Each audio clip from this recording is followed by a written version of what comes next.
എന്താണ് നിർഭയത്വം എന്ന് ചോദിച്ചാൽ ഉപ്പയുടെ ചെരുപ്പ് വീടിന്റെ മുറ്റത്തു കാണലാണ് നിർഭയത്വം. അങ്ങനെ ഒരാൾ ഉണ്ടായാൽ മതി പറയാൻ. മാപ്പ വലിയ ഗൗരവക്കാരെന്ന വിചാരം നമ്മളെ. മാപ്പ ഭയങ്കര മുഖം കറുപ്പിച്ചടക്കുന്ന മനുഷ്യൻ, അങ്ങനെയൊന്നുമല്ല. ഉത്തരവാദിത്തങ്ങളുടെ ഭാണ്ഡക്കെട്ടുകൾ പേറാൻ തുടങ്ങിയപ്പോ, നമ്മുടെ സ്വപ്നങ്ങൾക്ക് ചിറക് വിരിക്കാൻ വേണ്ടി പകലന്തിയോളം പണിയെടുത്തപ്പോ ഉപ്പയുടെ സ്വഭാവം ഒന്ന് പരുഷമായി പോയിട്ടുണ്ടാകാം. നമ്മളൊന്ന് ചേർത്തു പിടിച്ചൊരു ചുംബനം കൊടുത്താൽ തീരാവുന്ന, ഉരുകിയൊലിക്കാവുന്ന ദേഷ്യവും വാശിയും അവിടെ ഉള്ളൂ.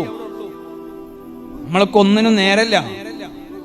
അവനവന്റെ വീട്ടിലേക്ക് പ്രിയപ്പെട്ട കൂട്ടുകാർ കടന്നു വരുമ്പോ അടുക്കളയിൽ ഓടിക്കളിക്കുന്ന ഉമ്മയെ കൊണ്ടുവന്ന് ഇതെന്റെ ഉമ്മയാണ് എന്ന് ചേർത്തു പിടിച്ച് പരിചയപ്പെടുത്താൻ എത്ര പേർക്ക് പറ്റുന്നുണ്ട്? തൊടിയിൽ പണിയെടുക്കുന്ന വാപ്പയുടെ ശരീരത്തിൽ ഐക്കുണ്ടാകും. ശരി, വാപ്പ അവിടെ വരൂ, കൂട്ടുകാര് വന്നിട്ടുണ്ട് ഉപ്പാ. ഉപ്പാനെങ്ങനെ പരിചയപ്പെടുത്തി അന്തസ്സോടെ ആത്മാഭിമാനത്തോടെ പറയണം ഇതിന്റെ വാപ്പയാണ്. ആ വാപ്പയും ഉമ്മയും വലിയ പ്രതീക്ഷയോടുകൂടി നമ്മളെ കലാലയങ്ങളിലേക്ക് പറഞ്ഞയക്കുമ്പോ അവർക്ക് 5 സ്വപ്നങ്ങളുണ്ട്. ആ സ്വപ്നങ്ങൾ എന്ന് പറഞ്ഞാൽ കേവലം അവരെ മയ്യത്ത് നമസ്കാരങ്ങൾക്ക് ഇമാമത്ത് നിൽക്കുക എന്ന ചെറിയ സ്വപ്നങ്ങളല്ല.